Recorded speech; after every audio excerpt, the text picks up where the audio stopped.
Welcome to NGM mobile training institute. మన ఇన్స్టిట్యూట్లోకి ఇవాళ water damage complaint ఉన్న మొబైల్ వచ్చింది. అది మైనర్ లీకేజ్ వల్ల వచ్చిందండి. అంటే మనకు డీసీ కనెక్ట్ చేయగానే 40 రీడింగ్ అనేది డైరెక్ట్ రావడం జరుగుతుంది. చెక్ చేస్తే మనకు వీపీహెచ్ లైన్లో షార్టేజ్ ఉందండి.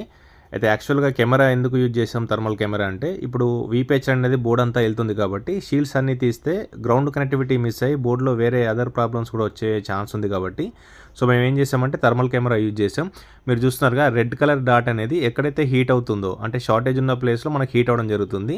సో అది కేవలం అక్కడ పాయింట్ మందమే మనం ఇట్లా నీట్గా షీల్డ్ అనేది కట్ చేసుకొని ఆ షీల్డ్స్ అన్ని రిమూవ్ చేసుకొని మనం ఎగ్జాక్ట్గా ఆ పాయింట్ పైన ఏదైతే ఆ హీట్ చూపిస్తుందో అది కాంపోనెంటా ఐసీయా మనం ఆ షీల్డ్ ఓపెన్ చేసి చెక్ చేసి సో అక్కడ కాంపోనెంట్స్ అయితే రిమూవ్ చేయడం కానీ ఐసీ అయితే కానీ రీప్లేస్ చేద్దామని చెప్పి షీల్డ్ అనేది నీట్గా ఓపెన్ చేయడం జరిగిందండి.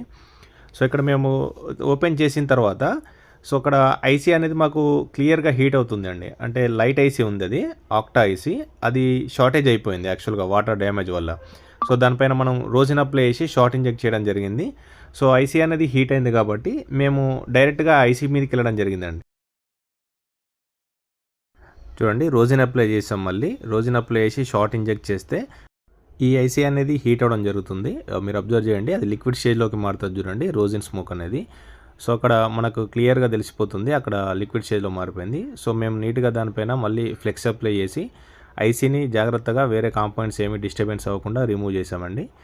రిమూవ్ చేసిన తర్వాత మళ్ళీ ప్రాపర్గా మళ్ళీ క్లీన్ చేసేసుకొని మొత్తం సర్వీస్ చేసి మొత్తం ప్రాపర్ హీట్ కొట్టేసిన తర్వాత మళ్ళీ ఒకసారి మేము షార్ట్ రిమూవ్ అయిందా లేదా ఒకసారి చెక్ చేసి డీసీకి కనెక్ట్ చేసి ఒకసారి ఆన్ చేసే ప్రయత్నం చేసామండి.